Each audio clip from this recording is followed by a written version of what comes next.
आज की कहानी की भूमिका बनाऊं या सिर्फ नॉर्मल शुरू कर दूं, समझ नहीं आ रहा। बताते हुए प्राउड भी फील हो रहा है, दुख भी हो रहा है। कुछ दिनों पहले खबर आई कि एक लड़की जो है करीब 30 साल की है, वो कुछ राख को लेकर अपने ऊपर लपेट रही है। शमशान घाट में राख को लेकर पहले उसने अपने फेस पे लगाया, फिर सर पे लगाया। वो वीडियो भी वायरल हुई, बहुत कुछ हुआ। तो सबके मन में यह है कि आखिर ये चल क्या रहा है। बहुत तरीके की बातें हुई कि अरे काला जादू है, अरे फलान है, अरे ढिमकान है। लेकिन उसके पीछे की कहानी जब सबको समझ आई, हिल तो गए सब, मैं भी हिल गई थी। आप लोगों को भी उस कहानी के बारे में बताती हूँ, सच्ची घटना के बारे में। उससे पहले नमस्कार, प्रणाम, आदाब, सत श्री अकाल। मैं रश्मि आप सभी का स्वागत करती हूँ। उम्मीद है आप सभी स्वस्थ होंगे, मस्त होंगे और व्यस्त होंगे। होना भी चाहिए, जरूरी है बॉस। अभी के टाइम में एक ऐसी महिला है जिसने अपनी एक संस्था खोली और उस संस्था के थ्रू वो अब तक करीब करीब ऐसा कहा जाता है कि 600-700 लावारिश लाशों को, जो जिस धर्म का है उसको उस तरीके से, कोई अगर मुस्लिम है तो उसे दफनाया है, कोई क्रिश्चियन है तो उसको उस तरीके से किया है, हिंदू है तो उसको जलाया है, अंतिम संस्कार किया है, उसकी अस्थियों का विसर्जन किया है, जिनको वो जानती तक नहीं है। और उससे अगर पूछा जाता है कि इस सब के लिए पैसा कहाँ से आता है, हिम्मत कहाँ से आती है, तो वो बताती है कि बहुत सारे लोग, और महादेव हैं एक ऊपर बैठे हुए, जो मेरी सारी मदद कर देते हैं। वो इसके अलावा कुछ नहीं कहती। उससे पूछा जाता है कि आपकी शादी, तो वो अपने लव लाइफ के बारे में बताती है कि जब उसने काम शुरू किया था, उससे थोड़े दिन पहले, नहीं, जब उसने काम शुरू किया था ये चिताओं को उनकी अंतिम गति तक पहुंचाना, तो वो जिससे प्यार करती थी, जिसके साथ उसका 5-6 साल का रिलेशनशिप रहा, वो आर्मी में, इंडियन आर्मी में लड़का वर्किंग है, और उसने उसे अपनाने से मना कर दिया। उसने ऐसी कंडीशन डाल दी कि तुम या तो ये काम को चुनो या मुझे चुनो। ऑफ कोर्स कोई भी घर के लोग नहीं सोचेंगे, और लड़की इतनी समझदार है कि उसने इस चीज को एक्सेप्ट किया। दुख तो बहुत हुआ, बट उसने उस रिश्ते को छोड़ने में थोड़ा भी टाइम नहीं लगाया, और वो अनवरत इस काम को करती चली जा रही है, लोगों को उनकी अंतिम गति तक पहुंचाने का। वो कहती है कि शायद महादेव ने हिम्मत मुझे ही दी। उनसे पूछा जाता है कि क्या तुम जो कह रही हो, तो लोग कहते हैं कि जब कोई अतृप्त आत्मा जाती है तो वो वापस आती है और परेशान करती है। तो तुमने इतने सारे लोगों को उनके धर्म के हिसाब से, जो तुम्हें जानते भी नहीं है, उनको अंतिम गति में, उनके आखिरी सफर में सहयोग किया, तो क्या कोई तुम्हें परेशान नहीं करता? तो उसका जवाब होता है, आज तक की डेट में ऐसा कुछ नहीं हुआ। बड़ी अजीब बात है। जहां लोग चौराहे को भी फूक फूक के कदम रखते हैं, वहां एक लड़की इतनी हिम्मत कर रही है। मानना तो पड़ेगा बॉस। लेकिन आखिर ये लड़की ऐसा कर क्यों नहीं? और ऐसा क्या हो गया था कि उसने ऐसे किसी के राख को लेकर अपने शरीर पे मल रही थी?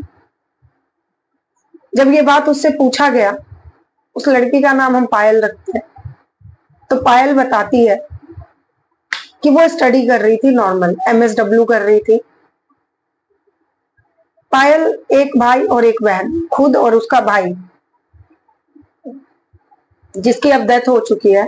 एक रात उसका भाई आता है उसके पास, ऐसे ही वो लोग खाना पीना खा के उठते हैं, तो पायल का भाई कहता है कि दीदी मुझे जाना है। पायल उसके पीछे पीछे भागती है, अरे हो क्या गया, तू बताएगा? तो वो कहता है कि दोस्तों की लड़ाई पड़ गई है, और लड़ाई भिड़ने के बाद दोस्त का हेल्प करने के लिए मुझे जाना पड़ेगा। पायल उसे कितना भी रोकते हैं, उसके पीछे पीछे भागती है। वो गली के नुक्कड़ पर ही जाते हैं कि पायल कुछ दूरी पर होती है, वो देखती है कुछ लड़के खड़े हैं और बहस चल रही है। और बहस के बीच में ही जो सामने वाले ग्रुप के लड़के थे उसमें से एक जोरदार सामान के साथ वार करता है और पायल का भाई वहीं मर जाता है ऑन द स्पॉट। पायल ये सब कुछ दूर खड़ी, क्योंकि वो अपने भाई के पीछे ही भागती है, देख रही होती है। अब ये देखने के बाद 19 साल का उसका भाई था, उसके पैरों के नीचे से जमीन निकल जाती है।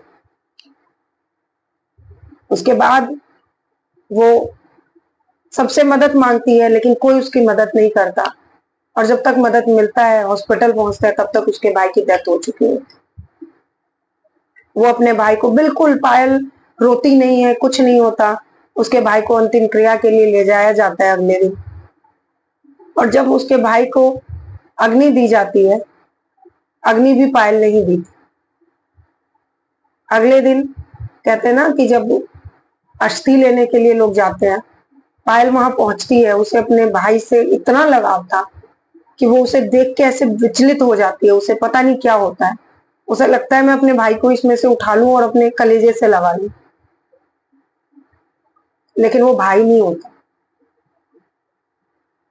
तो वो उसकी राख को, दूसरे इंसान के लिए भले कोई चला जाता है तो भूत बन जाता है, कुछ हो जाता है, लेकिन उसकी राख को लेकर वो अपने में समेटती है। और उस दिन वो वादा करती है कि कोई ऐसे लावारिश नहीं जाएगा, क्योंकि उसको जलाने से पहले, उसको अंतिम विदाई देने से पहले बहुत सारे प्रोसीजर फॉलो किए गए थे, और उसके घर में कोई मेल नहीं था, पायल के घर में, तो उसको रिश्तेदार भी नहीं मिल रहा था, कोई मेल रिश्तेदार जो उसके भाई की चिता को मुखाग्नि दे सके। तब पायल ही आगे आई और उसने ही अपने भाई की चिता को मुखाग्नि दी, और तब पायल ने उस चिता को अपने में समेट के ये प्रण लिया, उस भस्म को अपने में समेट के ये प्रण लिया कि जैसे मेरा भाई चला गया, उसको मुखाग्नि देने के लिए मुझे हर रिश्तेदार का मुंह देखना पड़ा, ऐसे अब कोई नहीं जाएगा जब जब तक मेरी जानकारी होगी। और पायल उस दिन के बाद से आज तक इस काम में लगी हुई है। मैं सलाम करती हूँ ऐसी नारी शक्ति को, जो इतना नेगेटिव होते हुए भी एक पॉजिटिव निकाल लेती है। उम्मीद है आप सबको भी ये चीज कुछ प्रेरणादायक लगी होगी।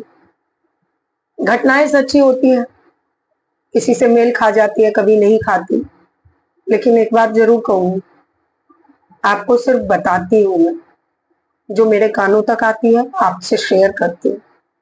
आपको हर्ट करने का बिल्कुल इरादा नहीं। आज की कहानी बताते हुए मेरे भी आंख भर आए, क्योंकि हम सभी के घर में अपने भी रिश्तेदार हैं, बट अपनों की मदद कीजिए यार। ऐसा नहीं कि वो मेरा रिश्तेदार है उसके फटे में क्यों जाए। अपने किस लिए होते हैं? मुसीबत में काम आने के लिए ना।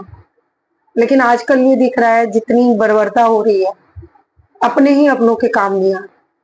ऐसे रिश्ते होने का क्या फायदा? टांग मत खींचिए एक दूसरे का, एक दूसरे को सपोर्ट कीजिए, जिंदगी में बहुत आगे जाएंगे। उम्मीद है आपको कहानी पसंद आई होगी। मिलती हूँ अगली कहानी में, तब तक के लिए नमस्कार। अपना और अपनों का ध्यान रखें। धन्यवाद।